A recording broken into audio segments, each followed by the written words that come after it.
साथियों, भारत के लोकतंत्र की शान नवनिर्मित संसद भवन का 28 मई को उद्घाटन किया गया है, जिसमें स्पीकर की कुर्सी के पास सेंगोल यानी कि राजदंड को स्थापित किया गया है। इसमें सवाल यह है कि जब भारत का राष्ट्रीय चिन्ह सम्राट अशोक का स्तंभ है तो फिर ये सेंगोल कहाँ से आया। दरअसल सेंगोल छड़ीनुमा एक चीज होती है जिसे ब्राह्मणवादी परंपरा में राजदंड भी कहा जाता है। ये राजा की शक्ति का प्रतीक होता है। पुराने चोल साम्राज्य में जब सत्ता एक राजा से दूसरे राजा को ट्रांसफर की जाती थी तो उसे सेंगोल या राजदंड दिया जाता था। ब्राह्मण स्वयं को ईश्वर का दूत बताते थे और राजदंड को देते वक्त मंत्र फूंकते थे।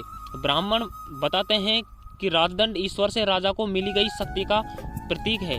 तो कुल मिलाकर ये सारा खेल ब्राह्मणों द्वारा ही चलाया जाता था, क्योंकि राजा भी दरबार में ब्राह्मणों को सबसे अहम मानता था और उन्हें राजपुरोहित बताता था।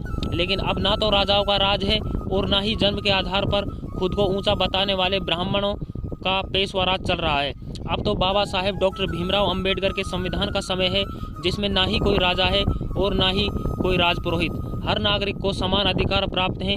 इसलिए आज़ाद भारत का सिर्फ एक ही चिन्ह है, वो है अशोक स्तंभ। जय भीम, जय भारत।